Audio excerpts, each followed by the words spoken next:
கர்த்தருடைய பரிசுத்தம் நிறைந்த நாம மகிமைப்படுவதாக. இந்த நல்ல காலை வேளைக்காக ஆண்டவரை துதிக்கிறேன், ஸ்தோத்தரிக்கிறேன். இந்த நாளுக்குரிய தியான வசனம் சங்கீதம் 119 அதன் 49வது வசனம்.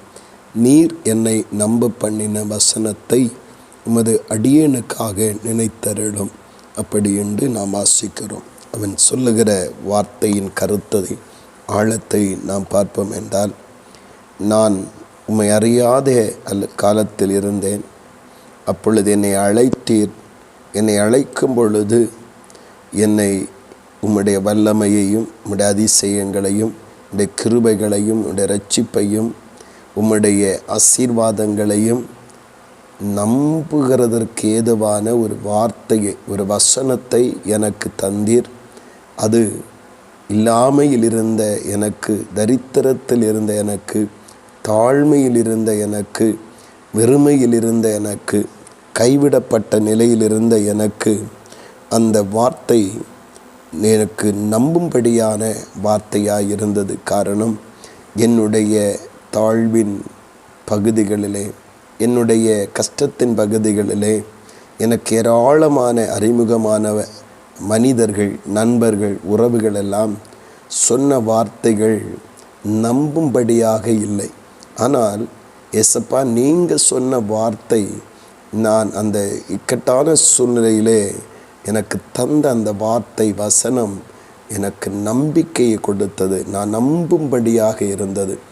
ஆனபடினாலே அவன் சொல்லுகிறான், நீர் என்னை நம்ப பண்ணின அந்த வார்த்தையை அடியனுக்காக நினைத்து அந்த வார்த்தையின்படியே எனக்கு அற்புதம் செய்யும், அந்த வார்த்தையின்படியே என்னை நடத்தும், அந்த வார்த்தையின்படியே எனக்கு இறங்கும் என்று சொல்லி ஆண்டவருடைய சமூகத்திலே அவன் தன்னை ஆண்டவரை நோக்கி ஜெபிப்பதை நாம் இங்கே காண முடிகிறது. பிரியமானவர்களே, இன்றைக்கு நாம் நம்முடைய ஜெபங்களிலே இந்த சங்கீதக்காரனோடு ஒத்து நாம் இணைந்து ஜெபிக்க ஆரம்பிப்போமானால் நம்முடைய வாழ்க்கையிலும் பல அதிசயமான செயல்களை காணப்போகிறோம்.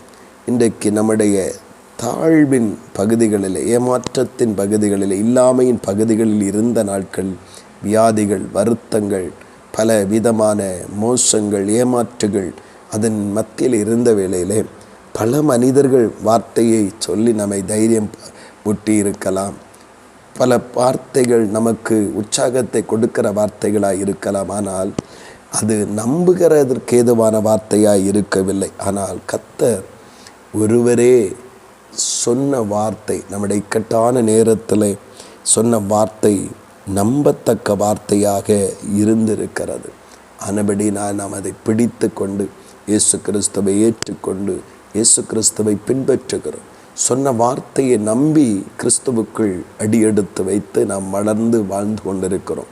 ஆனால் சொன்ன வார்த்தையின்படி அந்த நன்மைகளும் ஆசீர்வாதங்களும் இன்னும் சுதந்திரிக்க முடியாத நிலையில் இருக்கலாம். ஆண்டவர் அதை சுதந்திரிக்க செய்ய நம்மை நடத்தி கொண்டு செல்ல விரும்புகிறார்.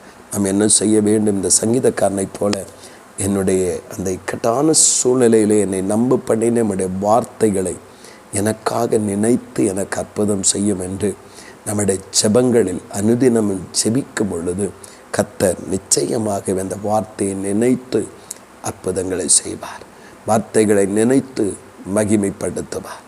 அப்படியே ஜெபிப்போமா? அன்பின் பரலோகத்தை நல்ல ஆண்டவரை, நல்ல இந்த காலை நேரத்திற்காக உமக்கு ஸ்தோத்திரப்பா.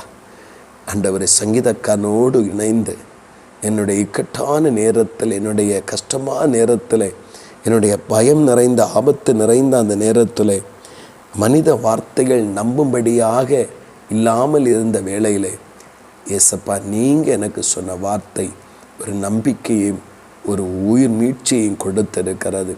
உம்முடைய விசுவாச எங்களுக்கு எனக்கு நியமித்த விசுவாச பாதையில் அடியெடுத்து வைத்து நடக்க உதவி செய்து கொண்டு வருகிறேன் ஆண்டவர். ஆனாலும் எனக்காக நீர் சொன்ன வார்த்தைகள் இன்னும் பல வார்த்தைகள் நிறைவேறாமல் இருக்கிறது. அதை நிறைவேறும்படிக்கு உம்முடைய சமூகத்தை நான் ஜெபிக்கிறேன் ஆண்டவரே. அதை நிறைவேற்றி தர வேண்டும் என்று சொல்லி நான் ஜெபிக்கிறேன் ஆண்டவர். அப்படியே ஜெபத்தை கேட்டு அற்புதம் செய்கிறபடியாய் ஸ்தோத்திரம்.